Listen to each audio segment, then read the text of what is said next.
Ayat yang ke-20 berkata seperti begini, nenek moyang kami menyembah di atas gunung ini, tetapi kamu katakan, Yesus katakan bahwa Yerusalemlah tempat orang menyembah. Haleluya. Hai, salam puji Tuhan saudaraku sekalian, kembali lagi berjumpa dengan saya Daud Giai, yaitu di channel Rohani Anak Papua. Ya, puji Tuhan saudaraku sekalian, pada kesempatan kali ini saya ingin berbagi sesuatu yang sangat penting dan tentunya harus kita ketahui secara bersama-sama selama kita hidup di muka bumi ini. Yaitu sebuah topik yang saya akan membawakan pada kesempatan kali ini adalah tentang iman. Dan pertanyaannya, apakah iman itu? Iman adalah sebuah kepercayaan atau keyakinan seseorang kepada sesuatu yang dipercayai. Inilah iman. Maka dari itu, sebelum kita membahas lebih jauh tentang iman ini, mari kita langsung ke videonya.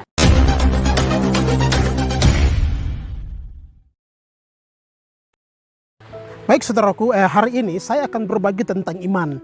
Tetapi terlebih dahulu kita harus mengetahui iman ini terdiri dari 4 bagian. Yang pertama adalah iman monoteisme, yang kedua iman animisme, yang ketiga iman politeisme, dan yang keempat iman terhadap diri sendiri atau iman kepada manusia. Ya, kita akan melihat poin per poin daripada iman ini. Ya, tentunya sekali lagi kita harus mengetahui bahwa iman adalah sebuah keyakinan atau kepercayaan kepada sesuatu yang dipercayai oleh manusia itu sendiri. Ya, poin pertama, iman monoteisme kepada Tuhan atau iman kepada Tuhan. Di dalam Alkitab kita membaca terlebih dahulu di dalam Ibrani pasal 11 ayat 1 dan 2. Bunyinya seperti begini. Iman adalah dasar dari segala sesuatu yang kita harapkan dan bukti dari segala sesuatu yang tidak kita lihat.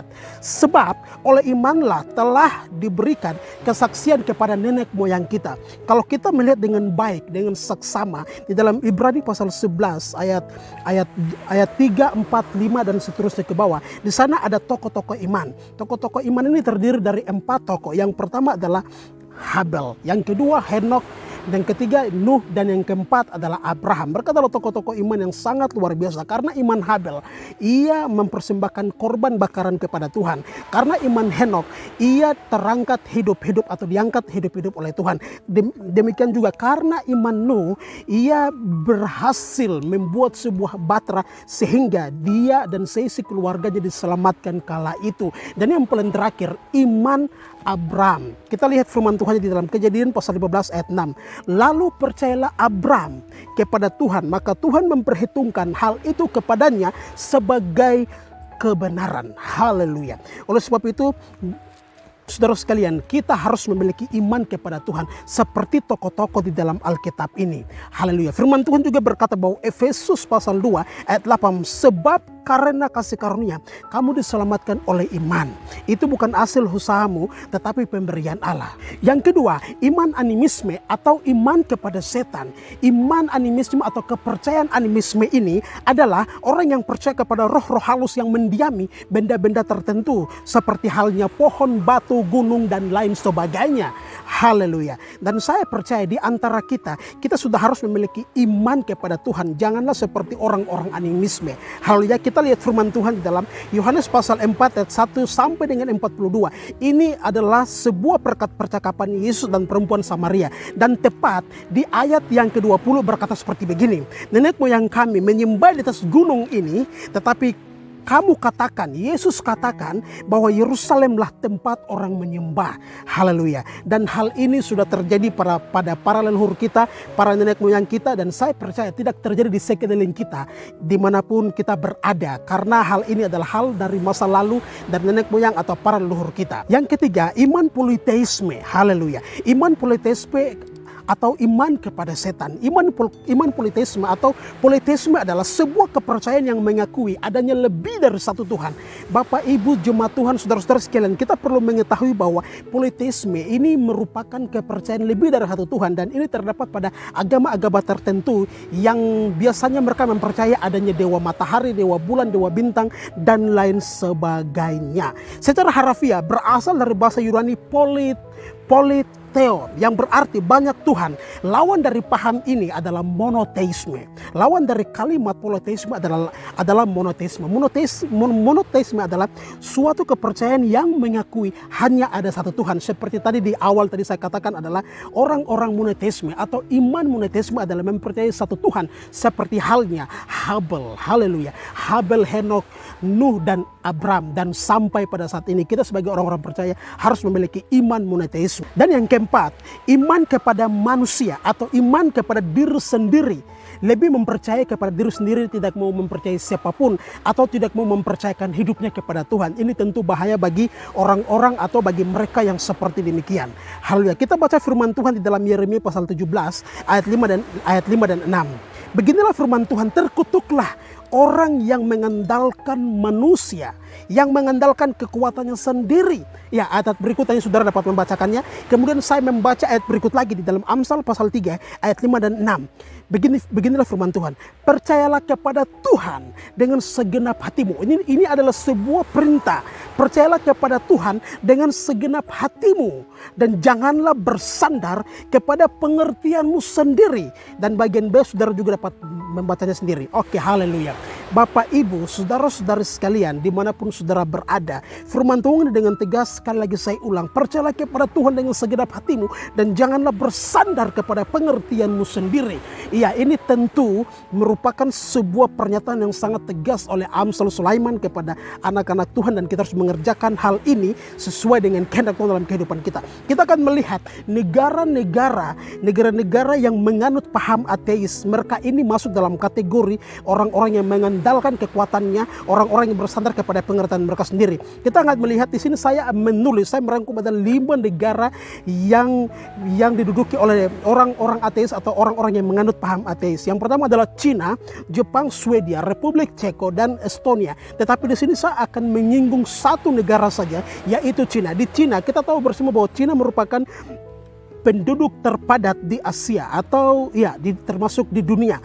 Dan di Cina juga memiliki kurang lebih 91% orang-orang yang menganut paham ateis. Apakah ateis itu? Ateis adalah orang-orang yang tidak mengakui keberadaan Tuhan. Mereka tidak mempercayai Tuhan, tetapi sebenarnya mereka sudah tahu Tuhan, tapi mungkin karena saking pintarnya mereka, saking hebatnya mereka selalu mengantarkan kekuatan mereka sendiri. Dan saya pikir seperti demikian.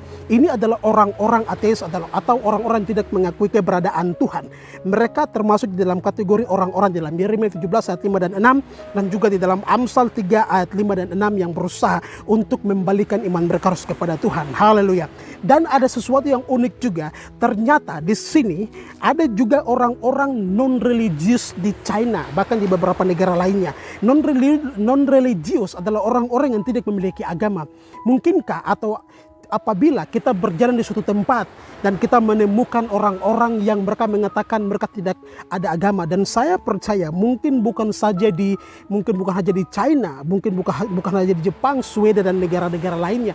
Saya percaya kita akan menemukan orang-orang juga di sekeliling kita yang bisa saja mengatakan demikian. Saya tidak punya agama, saya tidak memiliki agama. Orang-orang ini adalah orang-orang yang non-religius. Dan sebenarnya mereka sudah harus percaya kepada Tuhan Yesus Kristus demi keselamatan jiwa mereka. Haleluya. Dan kesimpulan, saudaraku sekalian, kesimpulan yang saya akan memberitahukan kepada kita bersama dari poin ini, dari pembelajaran ini tentang iman, yaitu adalah kita sudah harus mengerti Tuhan seutuhnya dengan hati dan jiwa kita. Sehingga lawan kata dari paham politeisme adalah monoteisme. Kita sudah harus menjadi orang-orang monoteisme yang memiliki satu Tuhan saja. Tidak lagi kita menjadi orang-orang politeisme atau mempercayai lebih dari satu Tuhan. Ada sebuah hal, peristiwa-peristiwa yang terjadi sekeliling kita, dan saya percaya banyak dari orang-orang Kristen yang mempercayai Tuhan, tetapi juga mereka mempercayai Tuhan-Tuhan lain. Seperti halnya ada anak-anak Tuhan atau ada umat Tuhan atau para pemimpin gereja, baik mungkin bisa saja para pendeta, para hamba-hamba Tuhan, atau siapa saja para rohaniawan, rohaniawati, bisa saja terjebak dalam hal politeisme daripada mempertahankan kehidupan kepercayaan monoteisme kepada Tuhan Yesus Kristus sebagai Raja segala raja. Kehidupan politeisme bisa saja terjadi sekeliling kita. Dalam hal ini mungkin saja anak-anak Tuhan, para pemimpin gereja ataupun mereka yang selalu taat kepada Tuhan, bisa saja mereka terjebak dengan berbagai hal, seperti mereka percaya kepada dukun, mereka memegang racun, mereka percaya kepada daun, percaya kepada batu, percaya kepada sesuatu benda-benda seperti kain merah, seperti kain hitam, kain putih dan lain sebagainya.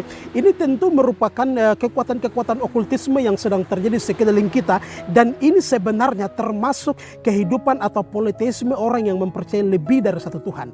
Dan saya berharap hal ini jangan terjadi kepada kita sebagai anak-anak Tuhan, dan tentunya kita sudah harus mengetahui Tuhan secara baik dan benar sesuai dengan iman kita. Kita harus kuat, karena di dalam Matius pasal 7 ayat 24 sampai dengan 27 mengatakan seperti begini. Orang yang bodoh itu membangun rumahnya di atas pasir, sehingga datang hujan dan banjir robohlah rumah itu.